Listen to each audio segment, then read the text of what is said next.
Jeigu vaikas nereaguoja į jūsų žodžius, tai nereiškia, kad jis neklauso. Labai dažnai reiškia, kad jis tiesiog nesupranta kalbos.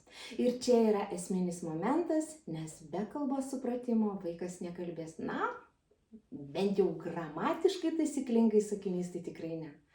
Ir šitame video aš jums parodysiu, kaip atskirti vaikas supranta ar tik nuspėja kalbą ir ką daryti, kad tas supratimas pagaliau atsirastų. Tai kas iš tikrųjų vyksta? Kodėl vienas vaikas išgirsta duok kamuolį ir paduoda, o kitas net nesureaguoja? Atrodo, kad ne jam buvo pasakyta. Tai priklauso nuo to, kaip smegenys apdoroja kalbą, nes kai vaikas girdi žodį, tai nėra taip, kad jis tiesiog išgirdo ir suprato. Ne. Pirmiausia, smegenys moka atskirti kalbą nuo visų kitų garsų. Tai yra ištartą žodį nuo puodų tarškėjimo, bildėjimo, tada mokosi išskirti žodį iš visos kalbos srauto, tada susieti tą žodį su reikšme ir jeigu bent viename iš šių etapų kažkas neveikia taip kaip reikia, vaikas tiesiog nesupranta. Dažnai tai yra susijęs su tuo, kad vaikas negali išskirti kalbos iš aplinkos garsų arba kalbos garsas jam neturi prasmės. Ir čia yra labai svarbus momentas. Kalbos supratimo vystymasis tai nėra kažkokia viena tiesi linija. Vaikų supratimo lygis gali būti labai skirtingas. Jei vaikas visiškai nesupranta kalbos, tai taip dažniausiai būna labai akivaizdu. Jis nereaguoja nei į vardą, neatneša daiktų, nei vykdo paprasčiausių instrukcijų. Ir tada mes gana anksti pradedame ieškoti pagalbos, nes tiesiog jaučiam, kad kažkas yra ne taip. Bet būna, kai atrodo, kad supranta. Ir čia yra pati pavojingiausia vieta, nes vaikas ateina, kai mes kviečiam valgyti, atsineša batus, kai ruošiamės į lauką, reaguoja į kasdienės situacijas ir atrodo, viską jisai supranta. Bet būna, kad jis supranta ne žodžius, o situaciją. Vaikas nuskaito aplinką, mato lėkštę, reiškia valgysim, mato striukę, reiškia eisim į lauką. Bet jei pasakytume, pavyzdžiui, patogiai sėdėdami ant sofos prie televizoriaus, eik atnešk savo batus, nežiūrėdami į tą pusę, kur jie padėti, tai vaikas, jei turi kalbos suvokimo problemų, gali ir pasimesti. Nes, situacija ne ta ir visai nepanašu, kad kažkas čia ruošiasi eiti į kiemą. Taigi, akivaizdi situacija vaikui palengvina tą suvokimą. Bet ne dėl žodinės informacijos, instrukcijos, o dėl žinomos situacijos. Be situacijos tada vaikas pasimeta. O mes, aišku, galvojam, koks jis nedėmesingas, kaip jis neklauso, greičiausiai užsižaidęs. Ir mums net į galvą nešauna, kad vaikui gali būti kalbos suvokimo sunkumų. Nes, realiai atrodo, kad jis supranta. Bet vaikas greičiausiai neapdoroja kalbinės informacijos. Ir dar vienas labai svarbus dalykas, į kurį norėčiau atkreipti dėmesį, kad labai dažnai vaikai puikiai kartoja žodžius. Pasakau kamuolys, vaikas sako kamuolys, atkartoja. Bet tai ne visada reiškia, kad jis supranta, ką pasakė, nes kartojimas tai visiškai kitas mechanizmas. Tai yra garsas, tai burnos motorika, o supratimas tai reikšmė. Ir tarp šių dviejų dalykų yra didžiulis skirtumas. Nes vaikas gali suprasti, bet nemokėti pakartoti, arba kartoti, bet nesuprasti. Ir aišku, mums idealiausias variantas, kai supranta, ką kartoja. Šiandien noriu pakalbėti apie tai, kaip atpažinti ir ką daryti, jeigu vaikas nesupranta kažkiek tai kalbos. Kai aš sakau, kad vaikas nesupranta kalbos, tai turiu omenin, kad ne tai, kad visai nesupranta, o kad vaikas nesupranta kažkokių tai instrukcijų, ten sudėtingesnių instrukcijų, nors situaciškai gali suprasti, ko jūs iš jo norite.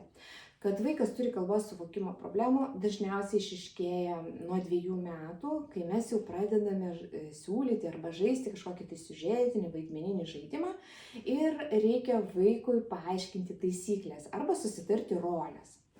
Dažniausiai vaikas, jei nesuprato, ką jam reikia daryti, pabėga arba atsineša kažkokį žaislą, su kuriuo jis jau žino, kaip reikia žaisti ir jums siūlo savo variantą. Taigi, ką su tuo reikia daryti? Pateiksiu 7 mano galva svarbiausias veiklas, sunkėjančią tvarką, kurios pakankamai gerai lavina kalbos suvokimą. Pagrindinė problema čia yra, aiški, vaikas nesusieja žodžio su jo reikšme ir mūsų darbas ir yra tą ryšį sukurti. Taigi, pirmas žingsnis – žodis, vaizdas. Vaikas turi išgirsti žodį ir parodyti konkretų daiktą. Pavyzdžiui, kur kamuolys, ten duok šaukštą. Ir čia formuojasi pats pagrindas – žodis, objektas. Labai svarbu, be sufleravimo akimis ar ranka. Žiūrim vaikui tiesiai į akis, rankas geriau laikyti už nugaros, kad mes spontaniškai nemosteltume į tą pusę. Antras žingsnis – veiksmai. Nes kalba tai ne tik daiktai, tai ir valgo, miega, bėga, duoda. Vaikas turi pradėti suprasti, kad žodžiai gali reikšti veiksmą. Ir jei reikia, veiksmą mes parodome visų savo kūnų, ar ten kažkokiu manipuliuodami žmogėliuku. Be šito gali būti, kad instrukcijos neveiks. Trečias žingsnis – apibūdinimai. Tai yra, tas pats daiktas gali būti ir skirtingas. Didelis ir mažas, raudonas, mėlynas, minkštas, kietas, ar ten, šlapias, sausas. Ir vaikas turi išmokti suprasti, kad žodis gali apibūdinti savybę, duoti jam paliesti ir įsitikinti. Ketvirtas žingsnis – tai neatitikimų supratimas. Ir tai yra labai labai svarbu. Kai rodom vaikui kažkokį tai absurdą, pavyzdžiui, traukinys skrenda, ant medžių grybai auga ir klausėme, ar tai būna? Arba duodat kelis daiktus, kuris vienas netinka. Taip vaikas mokosi suprasti prasmę, o ne tik atpažinti vaizdą. Ir lengviausia vaikui atpažinti, kai 3 daiktai vienodos spalvos ir vienas kitokios. Arba figūros, ten 3 kvadratai ir vienas apskritimas. O jei yra 3 kamuoliukai skirtingų spalvų ir dar kažkas, arba ten 3 apyrankės ir žiedas, vaikas dažnai pasimeta, nes nebežino, pagal kokį požymį jam reikia diferencijuoti. Pagal formą ar pagal spalvą. Ir tas pasimetimas rodo, kad vaikui sunku atrinkti požymį, pagal kurį reikia lyginti daiktus. O už tai atsakinga yra mąstymo funkcija, operacija, klasifikacijos ir kategorijos. Paprastai žodžiais tariant, kad vaikas pasakytų žodžių junginį ant stalo, jis turi atskirti daiktą, atskirti vietą ir suprasti jų tarpusavio santykį. Gramatika iš esmės yra požymių atskirimas ir jų sujungimas. Jeigu vaikas nemoka atrinkti, kuris daiktas netinka į grupę, jam bus labai sunku ir kalboje atrinkti, kuri galūnė tinka arba kuris žodis tinka, kokia tinka forma. Nes kalba tai irgi rūšiavimas, tik ne žodžių, ne daiktų, o žodžių ir jų formų. Todėl svarbu mokėti atskirti požymį, priskirti daiktui ir sujungti į sistemą. 5 žingsnis – erdvė, kur yra daiktas – ant, po, už, į, šalia. Labai gerai veikia žaidimai su daiktų slėpimu. Padėk po stalu, už kėdės, ant dėžės, bet kur. Ir čia kalba jungiasi su erdviniu suvokimu. Aišku, kad vaikas gali klysti, tačiau kelis kartus pažaidus, jis kuo puikiausiai visą tai įsimena. Aišku, jeigu nėra kalbos suvokimo problemų ir nebeklysta, nes jis stabiliai žino, kur jam reikia nunešti. O vaikams, turintiems kalbos suvokimo sunkumų, ši veikla sukelia daug problemų, nes jiems ne tiek patį žodį sunku įsiminti, kiek erdvinę sąvoką. Ir tokia instrukcija, kaip padėk po stalu, vaikams yra kažkoks tai kosmosas. Jie girdi stalas, mato jį, žiūri jį, bet nesupranta, ką su tuo stalu reikia daryti. Ir sunkesnės kalbos nesuvokimo atvejais, jei žodis skamba ne vardininko linksnyje, tai pakeitus linksnį, jie gali priimti visiškai kaip naują žodį. Tarkim, žinau žodį stalas, o stalo, stalui nebežinau. Nesuprantu, apie ką čia yra kalbama. Toliau, 6 žingsnis – grupavimas. Vaikas turi suprasti kategorijas. Suberiam kažkokius tai daiktus į vieną krūvą Ir sakome, žiūrėk, čia bus transportas, čia indai. Ir vaikas turi sugrupuoti. Ir tai parodo, kokios pas vaiką yra vidinės žinios, koks žodynas, kiek jis apskritai pažįsta pasaulį. Ar priskirs, pavyzdžiui, transportui ne tik mašinas, bet ir laivą, lėktuvą? Ar žino, pavyzdžiui, kokie yra naminiai gyvūnai, o kokie yra laukiniai, na ir panašiai.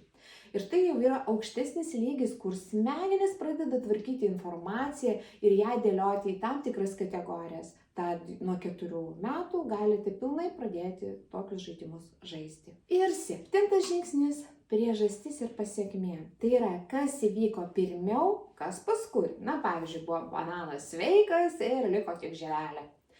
Ir vaikas pradeda suprasti seką, o kartu ir kalbą. Kai mes mokome vaiką priežasties ir pasekmės, mes iš tikrųjų mokome ne tik mąstyti, bet ir mokome laiko sąvokų.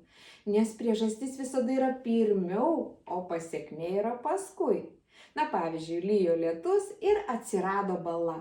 Kalba turi laiko sąvokas tokias kaip šiandien, vakar, ryte, šeštadienį, vasarą ir logika. Kai vaikas nesupranta kalbos, labai dažnai problema būna ne pačiame žodyne, o tame, kad jis nesupranta sakinio sekos. Todėl priežasties pasekmės užduotis lavina sekos suvokimą, laiko sąvokas, loginį mąstymą, sakinio struktūros supratimą ir pasakojimą, nes pasakojimas visada yra seka. Kaip mokyti vaiką dėlioti paveikslėlių sekas, kas po ko vyksta, apie tai jau kalbėjau praeitame video, pažiūrėkit, nes plačiau šiandien apie tai aš nekalbėsiu.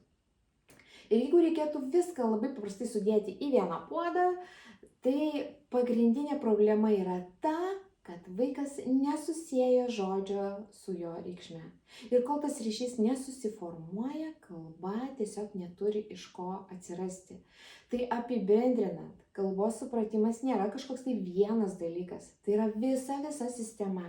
Ir net jeigu vaikas žino daug žodžių, labai dažnai nesupranta būtent gramatinių kategorijų, tai yra linksnių, giminių, daugiskaitos, na ir panašiai. Jei jums ši tema aktuali, parašykite komentaruose, su kokiais sunkumais jūs susidurėte. Bus tikrai įdomu pamatyti ir jei reikės, padarysiu daugiau tokių video, tad nepamirškite paspausti like, taip jūs padedate mano kanalui augti ir aš sakau iki, susitiksime už 2 savaičių.